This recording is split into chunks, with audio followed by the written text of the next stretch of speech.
Welcome back. This is video 4, how to rewire your brain, part 1. Now, the picture on the screen is of a homunculus. The word is a homunculus. I once put this picture up in a lecture and somebody asked me, is that real? I said, what do you mean, real? And the person said, are there people like that running around out there? Well, in one sense, yes, there are. So what that figure is a representation of the proportion of your sensory cortex in the brain given to each part of your body, and then represented by size. So you can see that the density of sensory receptors in the hands and in the face is much greater than that in the torso. I use this diagram to illustrate how the sensory cortex is arranged, and it's arranged spatially. In other words, that part of our brain that deals with processing the information coming in from outside is representing an avatar of your body in your brain, and it's continually updating that. This is one of the systems in the body that can be disordered in people suffering with chronic pain. For example, amputees who experience phantom limb pain, that is to say, the sensation of pain in the limb that's not there. When undergoing a brain scan, it is evident that other areas of the cortex responsible for different parts of the body have invaded the area responsible for the lost limb. In the case of a recent paper, that would be the area responsible for the lip, which had invaded the part of the sensory cortex where the person would have been receiving sensation from their limb. This was only evident in those amputees that experienced the pain, the ongoing phantom pain.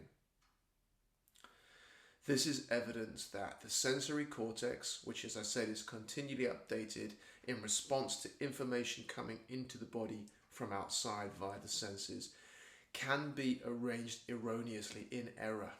And it's our job when we're recovering from an injury, particularly a low back injury, to remap and update the software, a bug fix if you like, just like on your iPhone. And we can do this by feeding the body with sensations and experiences that make the back feel good, make us feel safe, and allow us to do physical tasks, even those that are strenuous, such as with exercise, without triggering our pain. At the same time, we've got to think about ways that we can inform our own representation of our body. So this is one half of the equation, the sensory cortex, and this has a lot of applications to motor learning and skill acquisition, which is a topic that I'll be making future videos on. It is worth knowing that certain parts of the body are quite poorly served by the sensory cortex, and therefore, if they are injured or in pain, require specific targeted effort and input to that area in order for us to download the software upgrade, fix our internal map of our body, and recover our pain.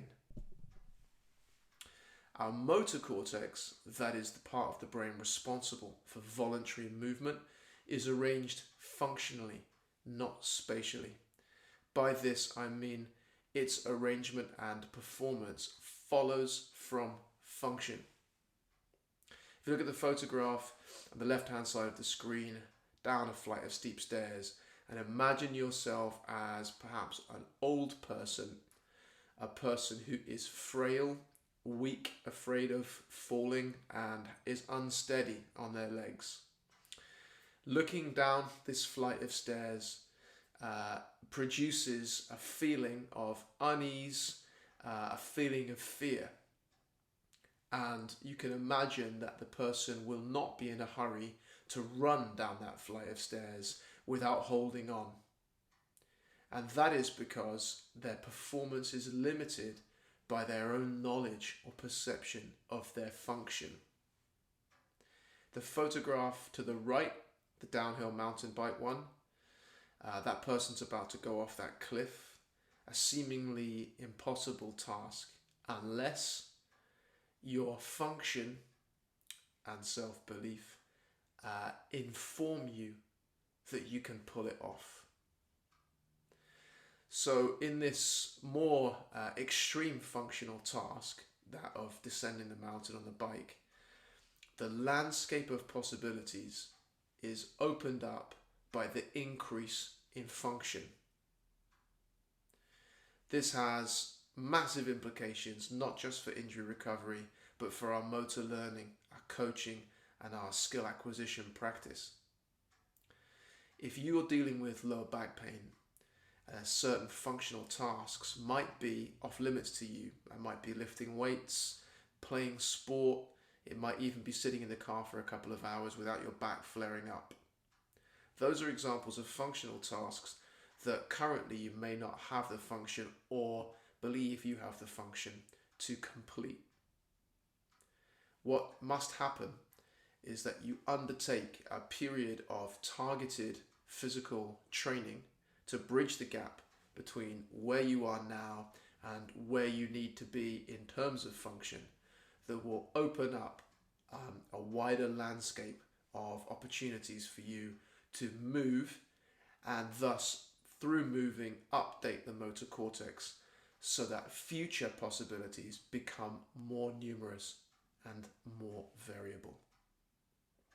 It's the interaction, therefore, between the sensory cortex that needs to feed on experience and, for the purposes of recovering back, pleasant voluntary experience. The interaction of that with the motor cortex, which needs to do, it needs to experience, it needs to act in the world and be functional. It's the marriage and synthesis of those two things that drives our learning and our progress, the acquisition of skill, and ultimately our recovery from a serious injury such as a back injury. Your brain loves new things. So one of the main things you've got to do when looking to recover a low back injury or any type of serious injury is to challenge appropriately the body with a new skill. Anything that requires tactile discrimination, so being able to discriminate sensations, different degrees of pressure, effort, and so forth. And also something that requires coordination and investment, concentration and focus. And in terms of the sensations and the movement, we need to undertake things that remind us of our body. Remember from an earlier video that patients experiencing chronic pain took longer to recognize photographs of their own hands and feet, and also took longer to identify whether the hand or foot was a left or a right. Well, that's very common. That's a disruption to the sensory cortex with long-term chronic pain. So what we've got to do is re-educate that sensory cortex, remind ourselves of our own body. And there are some great ways to do that, which I'm going to go into in future videos. Massage is one, ground-based exercises, proprioceptive cues. We're going to cover a lot of that, but this is the theory behind it. It is fixing the software in the sensory cortex and upgrading the functional capability of the motor cortex. Attacking those two things as a first principle is the biggest step after, of course, understanding the nature of pain that you can take on your road to a pain-free back.